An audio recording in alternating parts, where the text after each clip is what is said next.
తాకట్టులో ఉన్న బంగారాన్ని విడిపించి ఆ రోజు ఆన్లైన్ రేటుకే మేము కొంటాం. Sharma gold company. నమస్తే, వెల్కమ్ టు సుమన్ టీవీ. నేను గిరిజ. ఇవాళ మనతో పాటు ప్రముఖ జ్యోతిష పండితులు క్రాంతి కిరణ్ శర్మ గురువు గారు ఉన్నారు. వారితో మాట్లాడేద్దాం. గురువు గారు నమస్కారం. అఖండ ఐశ్వర్యమస్తు, మనోవాంఛాఫల సిద్ధిరస్తు. గురుగారు, మనకి ఈ నెల 28న శని త్రయోదశి వస్తోంది. శని అనగానే మనం భారం ఉంది మన తల మీద, అది పోవాలి, పోగొట్టుకోవాలని చూస్తూ ఉంటాం. సో ఏళ్ళనాటి శని అవనివ్వండి, అర్థమ శని, లేదంటే అర్థాష్టమ శని, ఇవన్నీ ఉంటాయి. సో మరి ఈ శని ప్రభావం కాస్తో కూస్తో మనం ఆ ప్రభావం నుంచి బయటపడాలి అంటే గనక ఈ శని త్రయోదశి రోజు ఏ విధమైనటువంటి పూజ చేస్తే మంచిది అంటారు గురువుగారు? ఒకటంటే ఫస్ట్ మన ప్రేక్షకులకి చెప్పాల్సినటువంటి ఒక ముఖ్య విషయం, శనీశ్వరుడు అనగానే అమ్మాయి చెప్పినట్టుగా ఏదో భయంకరమైనటువంటి కాలసర్పాలనేటువంటిగా మరి భయపడిపోతుంటారు. శనీశ్వరుడు ఇచ్చేటువంటి శుభాము ఇంకే గ్రహం కూడా ఇవ్వదు. అసలు శనీశ్వరుడు కనుక తులారాశిలో కనుక ఉంటే ఉచ్చస్థితిలో ఉన్నట్టు, ఆ ఉచ్చస్థితిలో శనీశ్వరుడు మంచి ధనయోగాన్ని, ఐశ్వర్యాన్ని, సంతానాన్ని, విపరీతమైన రాజయోగాన్ని కలిగిస్తాడు, అద్భుతమైన రాజయోగాన్ని కలిగిస్తాడు.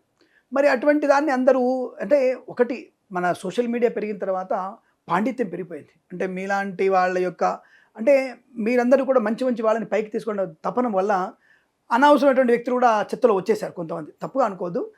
అటువంటి వ్యక్తులు కొంతమంది దీన్ని శనీశ్వరుడు అని భయాన్ని క్రియేట్ చేశారు దాన్ని. అంతప్ప శనీశ్వరుడు ఎక్కడ కూడా మనకి ప్రమాదాన్ని కలిగించాడు. ముఖ్యంగా మన ప్రేక్షకులకి నేను చాలాసార్లు చెప్తున్నాను, మన ఛానల్లో ఇతర ఛానల్లో కూడా చెప్తున్నాను నేను. ఏమిటంటే అది మకర కుంభ రాశిలో ఉన్నటువంటి వ్యక్తులకి ఏళ్ళనాటి శని గురించి భయపడుతున్నారు. అవును గురువు. అసలు మకరము కుంభం అనేది శనీశ్వరుడికి స్వక్షేత్రం. అంటే మీ ఇంట్లో మీ నాన్నగారు ఉన్నప్పుడు మీరు ఎలాంటి లక్షణంలో ఉంటారు? మంచిగా. నాన్నగారంటే భయం ఉంటుందా ఉండదా? భయం ఉంటుంది. ఎందుకు ఉంటుంది భయము? నాన్న ఏదైనా పొరపాటు చేస్తే దండిస్తాడనేటువంటి భావనతో మీరు ఇబ్బంది పడతారు. అంటే ఎలాగైతే ఇంట్లో నాన్నగారు మీ గురించి తపన పడుతూ మిమ్మల్ని జాగ్రత్తగా చూసుకుంటూ మిమ్మల్ని మందలిస్తూ మిమ్మల్ని క్రమశిక్షణలో పెడుతూ మీకు మంచిని శుభాన్ని కలిగించగలిగే శక్తి నాన్నకి ఎలా ఉందో అలాంటి స్థితి మనకి మకర రాశిలో కుంభరాశిలో శనీశ్వరుడికి ఉంటుంది. ఇప్పుడు ప్రజెంట్ ఆయన కుంభంలో ఉన్నాడు. కుంభంలో ఉన్నటువంటి శనీశ్వరుడి వల్ల అటు మీనరాశి కానీ ఇటు మకర రాశి కానీ ఏలినాటి శని ప్రభావం ఉండదు కాక ఉండదు. పోనీ నెగిటివ్ ఉండదు గురుగారు, పాజిటివ్ ఉంటుంది అంటే పాజిటివ్ కూడా ఉండదు. ఏ విధమైనటువంటిది ఉండదు. దానికి ఎగ్జాంపుల్ ఏంటంటే నువ్వు పొద్దున లేమంటాడు నాన్నగారు, పరీక్ష ఉంది, తెల్లవారుధామం లేవలేదు, వెంటనే నీకేమనిపిస్తుంది? నాన్నగారు ఏమంటాడు? బుద్ధి లేదా నీకు, కొద్దిగా జ్ఞానం లేదా నీకు, పరీక్ష పెట్టుకొని 8 వరకు పడుకుంటున్నావు అని ఎలాగైతే మందలిస్తుంటే నీ సమయం దాటిపోయిందిగా. నువ్వు 5ంటికి లేచి చదువుకోవాల్సిన 2 గంటల నిడివి సమయం దాటిపోయిందిగా. కాబట్టి అక్కడ మీకు శుభం ఏం కలగలేదు. నాన్న ఎంత లేపినా మీరు లేవలేదు, చదువుకోలేదు అన్నట్టుగానే ఇక్కడ శనీశ్వరుడు మీకు కుంభంలో ఉన్నప్పటికీ కూడా వాడు ప్రయోజనం ఏం కలగట్లేదు. కారణం నిష్ఫలం అవుతున్నాడు కాబట్టి. అంటే శుభాన్ని వాడు అశుభాన్ని వాడు. దానివల్ల ఏమిటంటే మీకు శనీశ్వరుడు యొక్క అనుగ్రహం పొందుకోవడానికి ఇంకొక గ్రహం మీద డిపెండ్ అవ్వాలి. ఎక్కడెక్కడ ఇప్పుడు ఏళ్ళనాడుచున్న వ్యక్తులకి ఎక్కడెక్కడైతే మనకి ఈ శుక్రగ్రహము, గురుగ్రహము, ఇతర గ్రహాల యొక్క ప్రభావం పాజిటివ్గా ఉంటుందో ఆటోమేటిక్గా శనీశ్వరుడు మంచి వాడిని కలిగిస్తాడు. ఎగ్జాంపుల్, మీ నాన్నగారు పొద్దున లేపుతున్నా మీరు లేవకపోతే పక్క నుంచి మీ అమ్మగారు వచ్చి నాన్న అరుస్తాడు అని ఎలాగైతే చెప్పి మనం లేపిస్తుందో, అంటే లేపి చదివిపిస్తుందో అలాంటి తత్వం ఇతర గ్రహాల ప్రభావం ఉండి శనీశ్వరుడు శుభాన్ని కలిగిస్తాడు. ఓకే. అయితే గురుగారు, అక్కడ ఒక చిన్న సందేహము. శని ఏ గ్రహం మీద ఉన్నా సరే, ఏ గ్రహం అంటే ఏ రాశి వారికి ప్రభావం చూపిస్తున్నా ముందు ఉన్న వారికి కానీ వెనుకున్న వారికి కానీ కాస్త శనికి ప్రభావం అనేది ఉంటుంది. అంటే నెగిటివ్గా సమస్యల పాలవుతుంటారని అంటారు కదా. శనీశ్వరుడు యొక్క శత్రుగ్రహాల మీదనే ఉంటుంది అది ఎక్కువ. శనీశ్వరుడికి శత్రుగ్రహం అనేది ముఖ్యంగా రవిని శత్రుగ్రహంగా చూసుకోవచ్చు, చంద్రుడికి లా చూసుకోవచ్చు. అలాగే బుధగ్రహంతో ఉన్నప్పటికీ కూడా కొంత మీరు అన్నటువంటి ప్రభావం అంటే ఆర్థిక నష్టాన్ని కలిగిస్తాడు, వ్యామోహాన్ని కలిగిస్తాడు. అంటే అనవసరపు అక్రమ సంబంధాలు కలిగిన కారు కూడా అక్కడే ఉంటాడు.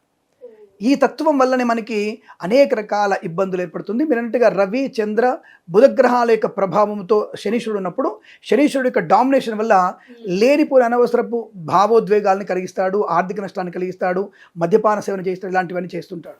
కాబట్టి శనీశ్వరుడు మీరు చూడగానే అంటే ప్రస్తాంశం ఎటో పోయాం, కానీ ఇక్కడ శని త్రయోదశిలో ఉన్నాను, మీరు గుర్తుపెట్టుకోండి. ప్రేక్షకులు ఏమి శర్మగారు ఎటో వెళ్ళారు గురుగారు అనుకోకండి. శనీశ్వరుడి గురించి, శని త్రయోదశి గురించి మాట్లాడుతున్నాం మనం. కాబట్టి ఈ 28వ తేదీ డిసెంబర్ శనివారం రోజున వచ్చేటువంటి ఈ యొక్క శని త్రయోదశి అనేది ఎందుకు ఇంత ప్రత్యేక సంతరించుకుంది అంటే శనివారం త్రయోదశి రోజున శనీశ్వరుడి యొక్క భగవానుడికి జన్మ సంభవించింది కాబట్టి త్రయోదశి రోజు ఆయనకి ఇష్టమైనటువంటి తిథి కాబట్టి ఆ రోజు శనివారంతో త్రయోదశి కలిసినప్పుడు అది అద్భుతమైనటువంటి శనీశ్వరుడికి ఇష్టమైనటువంటి రోజుగా చెప్పబడింది. ఆ రోజు చేసేటువంటి శనీశ్వరుడి అభిషేకం, ముఖ్యంగా ఆయన చేయాల్సిన తైలాభిషేకం. మీరు అన్నట్టుగా శనీశ్వరుడు ఎటువంటి పూజలు చేస్తే మనకి శని త్రయోదశి రోజున అనుకూలంగా ఉంటుందని అడుగుతున్నారు కదా, అటువంటి స్థితి అనేది శనీశ్వరుడికి తిలతైలాభిషేకం ఏదో మామూలుగా తీసుకొచ్చి పోయడం కాదు. రెండవ దీపాలు రేపు అన్ని కూడా కల్తీ, అంత కల్తీయే. మనుషులమే కల్తీగా ఉన్నాం కాబట్టి గ్రహాలు దేవుడు పూజించేటువంటి పదార్థాలు కూడా మనం కల్తీవి పెట్టకుండా నిజమైనటువంటి నువ్వుల నూనె అంటే మనము నల్ల నువ్వులు తీసుకువెళ్ళి గానుగ పట్టించి ఆ నువ్వుల నూనెతో కనుక స్వామివారికి అభిషేకం చేసి, నీకు లీటర్ల కొద్ది పోయమని చెప్పలా, ఒక 2 ఉద్ధరణిలు పోయండి, ఒక 2 చెంచాలు స్నానం చేయించండి, నూనెతో స్వామివారికి శుభ్రంగా తొడవండి, శుభ్రంగా అలంకారం చేయండి, పంచామృతాలతో అభిషేకం చేయండి. అలాగే స్వామివారికి నలుపు రంగు వస్త్రాల్ని మనకి గోల్డ్ కలర్ అంచున్నటువంటి వస్త్రం కట్టాలి, ఆయనకి ఉట్టి నలుపు కట్టకూడదు. ఓకే ఓకే, అంచు ఉండాలి, ఖచ్చితంగా అంచున్నటువంటి వస్త్రం కట్టాలి. అది బంగారు వస్త్రం అంచున్నటువంటి వస్త్రము కట్టడం ఆయనకి ఇష్టం, ఆయనకి అది చాలా ఇష్టమైనటువంటి వస్త్రం అది. ఆ వస్త్రం కట్టుకోవడం వల్ల సంతృప్తి. వస్త్రం అసలు వస్త్రం యొక్క ప్రాముఖ్యత అంటే సర్వపాపాలన్నీ కూడా వస్త్రం యొక్క అంచులో ఉంటాయి. సర్వపాపాలన్నీ కూడా వస్త్రపు అంచులో ఉంటాయి. అందుకే ఆడవాళ్ళని అమ్మ మీరు తిరుగుతున్నప్పుడు చెంగులో లోపల దోపుకోండి, బొడ్లో దోపుకోండి చెప్పడం కారణం ఇదే. ఎందుకు? కొంగులో సమస్త పాపాలు ఉంటాయి. ఇప్పుడు మేము కూడా మా దోతిని కానీ గోచి కానీ గోచరిగా పెట్టుకోవాల్సిందే, అంచులు బయట కనపడకూడదు, ఇలా కండువ పైకి వేసుకోవాల్సిందే. కాబట్టి అలా వేసుకోవడం అంటే సర్వపాపాలు అనేవి మనం ఇతరుల మీద పంపకుండా ఉంటాం. మనం అలా వదిలిపెట్టడం వల్ల ఆ పాపాలన్నీ ఇతరులకి అంటుకొని మన వల్ల వాళ్ళు నష్టపోయే అవకాశం. కాబట్టి మన పాపాన్ని మనమే తుడుచుకోవాలి, మన పాపాన్ని మనమే కడిగేసుకోవాలి అనేటువంటి భావనతో మనకి అంచులున్నటువంటి ఆయన కట్టే అంటే అటువంటి వస్త్రాన్ని కట్టాలి. ఎందుకు?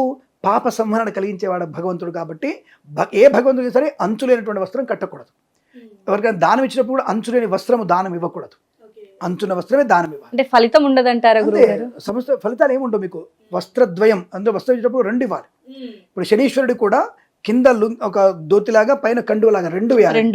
2 ఆయనకు అలంకారం చేసి గంధమాల అంకుతం చేయాలంటే గంధం అలంకారం చేయాలి, స్వామివారికి అర్చన చేయాలి, అష్టోత్తరం చదవాలి, శనీశ్వరుడి అష్టోత్తరం చదువుకోవాలి. ఇవి ఏ సమయంలో చేస్తే మంచిది అంటే అసలు ఏ రాశుల వారు చేయాలి? ఇప్పుడు ఇందాక నేను ప్రారంభంలో చెప్పాను, అనేక మంది పండితులు చెప్తున్నటువంటి విధానంగా మకర కుంభమీన రాశుల వారికి ఏలినాడు శని, వృశ్చిక రాశి వారికి అర్ధాష్టమ శని, కర్కాటక రాశి వారికి అష్టమ శని. ఈ ప్రభావం పోవాలంటే ఈ పూజలు చేయండి, నేను 5,000 మాత్రమే తీసుకుంటాను, 10,000 మాత్రమే తీసుకుంటాను, నేను ఈ కాశీలో యాగం చేస్తాను, గ్రహణ సమయంలో యాగం చేస్తాను, శనీశ్వరుడి పీడ పోతుంది. అక్కర్లేదు, మీరేం చేయక్కర్లేదు. హాయిగా మీరు నవగ్రహ దేవాలయానికి వెళ్ళి శనిత్రయోదశి రోజున ఉదయకాలంలో మీకు నక్తం ఉండగలిగే ఓపిక ఉంటే, అంటే నీకు ఉపవాసం ఉంటుంది, దాన్ని ఉపవాసం అంటే నక్తం, ఉపవాసం అంటే దేవుడి దగ్గరగా ఉండడం, నక్తం అంటే తినకుండా ఉండడం. ఏదైనా తినకుండా 2 పళ్ళు తిని మీరు నక్తంగా ఉండగలిగితే ప్రదోషకాలలో చేస్తే మంచిది. శనిత్రయోదశి రోజున ప్రదోషకాలంలో కనుక మనకు శనీశ్వరుడు పూజ చేస్తే ఈశ్వర అనుగ్రహంతో తొందరగా మనకి ఆర్థిక లాభం కూడా కలుగుతుంది. అంటే పొద్దున చేస్తే కలగదా అని కామెంట్ చేసే వాళ్ళు కూడా ఉంటారు. పొద్దున చేస్తే శుభమే, నక్తం ఉండలి చేయగలిగితే సాయంకాల సమయంలో చేస్తే ఇంకా మా విశేషమైన ఫలితం కలుగుతుంది అని చెప్పడం వరకే. ఇప్పుడు మీరు ఒక ఆర్జీ ఇవ్వాలి, ఎవరికైనా ఒక మినిస్టర్కి ఆర్జీ ఇవ్వాలి, మినిస్టర్ గారికి ఇవ్వడం, మినిస్టర్ కలిసిన తర్వాత ఆయన పిఏకి ఇచ్చిన తర్వాత ఏమవుతుందో మనకు తెలుసు ఆ విషయం, అది ఏ చుట్టబొట్లు కొడుతుందో మనకు తెలుసు ఆ విషయం. ఆ పిఏకి ఇవ్వడం కన్నా నేరుగా మన మంత్రి గారికి ఇచ్చేస్తే మీ అదృష్టం బాగున్న రోజు ముఖ్యమంత్రి గారు కల్పించడం, ముఖ్యమంత్రి చేతిలో పెడితే ఆర్జీని వెంటనే సమస్య పరిష్కారం అవుతుందిగా. లాగన్నమాట. మనము ప్రదోషకాలను చేసుకునే పూజకి అత్యంత ఫలితం పొందుకునే అవకాశం. కాబట్టి మన అదృష్టం కొద్ది సాయంకాలం వరకు ఓపిక ఉండగలిగితే సాయంకాల సమయంలో స్వామివారికి అభిషేకం చేయవచ్చును, అర్చన చేయవచ్చును. ఇంకొంతమంది పండితులు ఇంకా కొంతమంది ఏంటంటే మీరు శనీశ్వరుడు పూజ చేసిన తర్వాత వస్త్రాన్ని అక్కడ వదిలిపెట్టేయాలంటాడు. ఎక్కడ చెప్పాడరా మీకు? ఏ శాస్త్రంలో చెప్పారా మీరు? నాకు చెప్పాలి ఆ విషయం అంటారు నేను. అది ఏ శాస్త్రం లేదు. శనీశ్వరుడు వెళ్ళిన తర్వాత వస్త్రాలు వదిలేయాలి, వెంటనే కాళ్ళు కడుక్కొని. అదే అడగబోతున్నాను గురువుగారు, కాళ్ళు కడగాలి, కాళ్ళు కడిగాకే శివయ్య దర్శనం చేసుకోవాలంటారు. అది నిజంగా వాస్తవమేనా? ఎక్కడ కూడా ధర్మశాస్త్రంలో అటువంటి లేదు. ఇప్పుడు ఇది భగవంతుడు, నవగ్రహాలు కూడా భగవంతుడేగా. సరే ఇప్పుడు నేను నవగ్రహ దేవాలయానికి వెళ్ళి కాళ్ళు కడుక్కోమన్న వారు సరే నేను కడుక్కుంటాను. ఇంట్లో సత్యనారాయణ సమర్థం చేస్తున్నామా? ఇంట్లో పంతులు గారు సత్యనారాయణ సమర్థ పీఠలో ఏం పూజ చేస్తాడు అంటే మంత్రంలో ఉంది నవగ్రహ పూజ, అష్టదిక్పాలక పూజ, పంచలోకపాలక పూజ ఉంది. సరే అవన్నీ పక్క పెడదాం. నవగ్రహ పూజ ఉందిగా, అందులో శనీశ్వరుడు పూజ చేశాంగా. శమగ్నిరగ్నిభిస్కరశ్చన్నస్తపదు సూర్య శంవాతో వాత్వరప అపస్థిత యమాయ సోమగుం సురుత యమాయ జూతాభి యమగుం హయజ్ఞో గచ్చగ్నిదూతో అలంకృత ప్రజాపతేనత్వదేతాన్యన్యో విశ్వాజాతాని పరిత బభూవ యత్కామాస్తి దూతమస్తన్నో అస్తు వైగుస్యామపతయోరయీణాం. ఈ మంత్రం చెప్పి శనీశ్వరుడు ఆవాహనం చేసావుగా. మరి ఆయన చేస్తే ఇప్పుడు స్నానం చేసి వెళ్తావు అక్కడికి, మరి సత్యనారాయణ పూజ చేయడానికి మళ్ళీ వెళ్ళి కాళ్ళు కడుక్కొని వచ్చి పూజ చేస్తావా? ఇక్కడ లేనటువంటి స్థితి అక్కడ ఎందుకు వచ్చింది? నాకు దీనికి సమాధానం చెప్పాలి. అది నాకు డౌట్ గురువు గారు. ఎందుకు అక్కడ ఉన్న అర్చకులు కూడా కాళ్ళు కడుక్కొని వచ్చి మొక్కమని చెప్తున్నారు. ఈ మధ్య కాలంలో రెగ్యులర్ గా చూస్తున్నాం. అతి సర్వత్రా వర్జయేత్. ఇటువంటి అతి అనేది ఆ కాళ్ళు కడుక్కొని చెప్పిన బ్రాహ్మణ్ణి అడగాలి మనం. ఏమంటే ధర్మమే చూపించండి. ఇక్కడ రోజు చెప్తున్నా కదా, ఆ సెంటెన్స్ తీసుకో పెట్టండి మా ముందర. ఈ సూత్ర ప్రకారంగా కాళ్ళు కడుకోమని చెప్పేసి. ఎక్కడ కూడా మీరు నవగ్రహ దగ్గరికి వెళ్ళినప్పుడు, శనీశ్వరుడి దగ్గరికి వెళ్ళినప్పుడు కాళ్ళు కడగాల్సిన అవసరం లేదు. హాయిగా మీరు దానం ఇస్తే కాళ్ళు కడగాలి. నవగ్రహ దేవాలయానికి వెళ్ళావు, శని పూజ చేయించావు, నల్ల నువ్వు దానం ఇచ్చావు బ్రాహ్మడికి, అప్పుడు కాళ్ళు కడుక్కోవాలి. ఎందుకు? నువ్వు ఇచ్చిన సర్వం బ్రాహ్మడికి దానం చేశానన్న భావనతో కాళ్ళు కడుక్కొని నోట్లో నీళ్లు పోసుకొని పుక్కిలించి ఉమ్మేసి మళ్ళీ స్వామివారి దర్శనం చేసుకోవాలి. దానం ఇస్తే కాళ్ళు కడుక్కోవాలి. అవసరం లేదంటారు. నువ్వు పూజ చేసుకున్న తర్వాత దండం పెట్టుకోవడానికి ప్రదక్షిణ చేసి మళ్ళీ కాళ్ళు కడుక్కోవడం ఎందుకు? మరి వీళ్ళ ప్రతిఫలం ఏమిటట్టు వెళ్ళిపోతుంది. కాబట్టి నవగ్రహాల యోగం కావాలి. నవగ్రహాలు బాగుంటుంది, జాతకం బాగుంటుంది. జాతకం బాగుంటేనే భగవంతుని చూడొచ్చు. నువ్వు భగవంతుని సేవ చేయాలన్నా, చూడాలన్నా, ఆ దేవాలయం కట్టేయాలన్నా నీకు బలం ఉండాలిగా. నువ్వు నవగ్రహాల బలం నీ జాతకంలో లేకపోతే నువ్వు ఏం గుడి కడతావు, ఏం శుభం చేస్తావు, ఏం సనాధర్మాన్ని కాపాడతావు?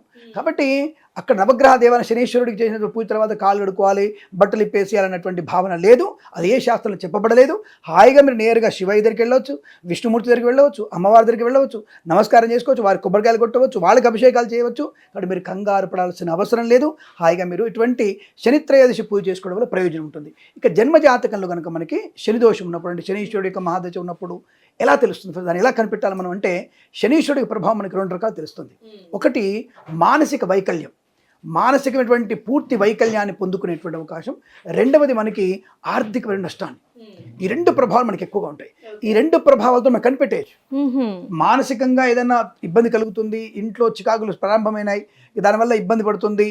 అలాగే ఆర్థిక విషయాల్లో, అరే నిన్ననే 1,00,000 రూపాయలు ఇచ్చాయండి, వాళ్ళకల్లా నాకు 50,000 దగ్గర ఉన్నాయి, 50,000 ఏమైనా తెలియదు, నేనే ఇచ్చానండి. ఎవరికి ఇచ్చావు? పాలోడికి ఇచ్చాను, పెరుగోడికి ఇచ్చాను, పళ్ళోడికి ఇచ్చాను, గుళ్ళో దానం చేశాను, కిరణ్ శర్మకి ఇచ్చాను. ఓకే, బట్ ఎందుకు ఇచ్చానో తెలియదు, వృధాగా ఖర్చు అయిపోయింది అది అన్నటువంటి భావన. అంటే 50,000 రూపాయలు ఖర్చు అయిపోయింది ఒక రోజులో. అంటే ఇటువంటి అకస్మాత్తుగా ఖర్చు అవుతున్న విషయం, అకస్మాత్తుగా ఇంట్లో చికాకులు ఏర్పడడం, అకస్మాత్తుగా మానసికంగా వికల్పం ఏర్పడడం, ఇవన్నీ కూడా శనీశ్వరుడిని కనిపెట్టడానికి చిన్న ఉదాహరణలు. అంటే చిన్నగా తెలుసుకునే అవకాశం. ఇలా ఉన్నప్పుడు వెంటనే మనం వెళ్ళాల్సింది నవగ్రహ దేవాలయానికి వెళ్ళి స్వామివారిని మనస్ఫూర్తిగా అర్చన చేసుకొని, ఇంకోటి పంతులు గారు లేరు, మీరే, మనకి ఇవాళ రేపు అదృష్టం కొద్ది సోషల్ మీడియా ఉంది కదా, మన సుమీ టీవీ దాంట్లో కూడా ఉన్నాయి, శనీశ్వర అష్టోత్తరం ఉంది, తీసే శుభ్రంగా శనేశ్వరాయ నమః, భగాయ నమః, భవనేత్రాయ నమః, శుభ్రంగా స్వామివారికి అష్టోత్తరాలు, మందాయ నమః, మందగమనాయ నమః అనేటువంటి మంత్రాలు, నామాలు ఉంటాయి. ఆ నామాలు చదవండి. నామాలకి ముందు ఈ మధ్య అందరూ కూడా ఓంకారం చెప్తున్నారు. ఓంకారంతో చెప్పకూడదు, అది నిష్ఫలం, అది మూలమంత్రం. ఓం అనేది బీజాక్షరం. అది దీక్ష తీసుకొని మంత్రోపాసన చేసి కొన్ని కోట్లు జపం చేసిన తర్వాత ఓంకారాన్ని పలకాలి. కాబట్టి అది ఆ అక్షరం పలకకూడదు. కాబట్టి ఏం చేయాలి? తప్పకుండా మందాయ నమః, శనీశ్వరాయ నమః, అంతవరకు నమః చెప్పుకోవచ్చుగా. ఆ నమః అనేది నీకు నేను అర్పణ చేస్తున్న భావన. అలా చేసుకోవడం వల్ల ప్రయోజనం ఉంటుంది. అలాగే ఈ పూజ అయిపోయిన తర్వాత ప్రాతకాలంలో కానీ లేదా రాత్రి సాయంత్రం సమయంలో కానీ పూజ చేసుకున్న తర్వాత నల్ల నువ్వు దానం ఇవ్వచ్చా? తప్పకుండా నల్ల నువ్వులు, గళ్ళుప్పు, ఏదైనా అదే ఇనుప మూకుల్లో నల్ల నువ్వులు పెట్టి ఇవ్వచ్చును. నలుపు వస్త్రాన్ని అలాగే తాంబూలతో సహితంగా బ్రాహ్మడికి దానం ఇవ్వడం వల్ల ప్రయోజనం ఉంటుంది. శనీశ్వరుడి యొక్క పీడా పరిహారం కలుగుతుంది. శనీశ్వరుడు అనుగ్రహాన్ని పొందుకునే అవకాశాలు ఖచ్చితంగా. గురుగారు, మరి సాయంకాలం వేళ ఇవ్వచ్చా? అంటే మామూలుగా ఇవ్వకూడదు, నక్తముగా ఉంటే ఏమి తినకుండా ఉన్నప్పుడు ఇవ్వచ్చు. అంటే నీ యొక్క శరీరంలో పొద్దున్న నుంచి సాయంత్రం వరకు భగవాన్ అదే ఉంది కదా, శనీశ్వరుడి భావన, ఈశ్వరు అనుగ్రహము, విష్ణుమూర్తి పూజ మనసు అనుకుంటూనే ఉన్నారుగా. ఓకే, సాయంత్రం నేను గుడికి వెళ్ళాలి, సాయంత్రం గుడికి వెళ్ళాలి, గుడికి ఎందుకు వెళ్తున్నావు అనేటువంటి భావన లోపల ఏంటి? శనీశ్వరుడు పూజ చేయాలి, అక్కడ విష్ణుమూర్తి దండం పెట్టుకోవాలి, అమ్మవారి దండం పెట్టుకోవాలి, అప్లికేషన్ ఇవ్వాలి అక్కడ, ఈ భావన వెళ్తాం కదా. కాబట్టి అలాంటి ఉదయం నుంచి సాయంత్రం వరకు నీకు భక్తి భావనే ఉంది లోపల నుంచి. కాబట్టి ఆ నిరంతర భక్తి వల్ల కంటిన్యూటీ వస్తున్నాను. సాయంకాలం సమయంలో ఇవ్వచ్చు. ఇప్పుడు మీరు అన్నారు ఒక మాట, సాయంత్రం ఇవ్వద్దన్నారు కదా అంటారు. సపోజు గ్రహణం రాత్రి వచ్చింది, సపోజ్ రాత్రి ఇప్పుడు చంద్రగ్రహణం రాత్రి వచ్చింది 10ంటికి, మరి గ్రహణ సమయం దానం అని చెప్పారుగా, మరి అది ఎప్పుడు పనికి వస్తుంది? ఎలా పనికి వస్తుంది గ్రహణం అప్పుడు? అంటే దేనికైనా శాస్త్రం అనేది మనం విచ్చలవిడిగా మార్చుకోవడానికి లేదు. ఆ ఉన్న శాస్త్రాన్ని కంటిన్యూటీగా వెళ్ళడానికి అవకాశం ఉంటుంది. సాయంకాల సమయంలో గృహప్రవేశం అయింది, గృహప్రవేశ సమయంలో మనం అనేక దానాలు ఇవ్వాలి. గృహప్రవేశ సమయంలో అనేక దానాలు ఇవ్వాలి. ఆ దానాలు ఇవ్వడం అనేది రాత్రిపూట అయితే రాత్రిపూట దానం ఇవ్వట్లేరా? కాబట్టి ఇవ్వకూడదని చెప్పలేదు. కానీ నువ్వు భోజనం చేసి శుభ్రంగా తినేసి నేను దానం ఇచ్చేస్తాను, 2 పెగ్గులు వేసుకొని దానం ఇవ్వచ్చా పంతులు గారు, 4 ముక్కలు తిని దానం ఇవ్వచ్చా గురుగారు? యద్భావం తద్భవతి. నువ్వు ఏ పని చేస్తున్నావో ఆ ప్రతిఫలం పొందుకుంటావు. కాబట్టి ఆ భావంతో కాకుండా ఏదైతే నేను మంచి వృద్ధిలోకి రావడానికి, విద్య, ఉద్యోగ, వ్యాపారంలో వృద్ధి పొందడానికి భగవత్ స్వరూపంగా భావించి బ్రాహ్మణుడికి నేను దానం చేస్తానని చెప్పే భావనతో విష్ణుమూర్తి రూపంలో, ఆయన ఈశ్వర రూపంలో ధ్యానం చేసి ఆయన దానం ఎవరికి ఇస్తున్నారు? నేను ఈశ్వరుడికి ఇస్తున్నాను. నా సమస్త పీడా పరిహారాలు పోగొట్టుకునే ప్రయత్నం చేయాలన్నట్టు భావంతో ఇస్తే తప్పకుండా ఆ దాన ప్రతిఫలం శని త్రయోదశి మహాప్రతిఫలాన్ని పొందుకునే అవకాశాలు ఖచ్చితంగా ఉంటాయి. ఈ శని మహాత్రయోదశి వినియోగించుకోండి, అద్భుతమైన ప్రయోజనాన్ని పొందుకుంటారు. సాయంకాలం సమయం చేస్తే మంచిది. ఉదయం అంటే సాయంత్రం ఆఫీస్ ఉంటుండొచ్చు, కానీ పొద్దున చేసినా మీకు చాలా మంచిది, అనుకూలంగా ఉంటుంది.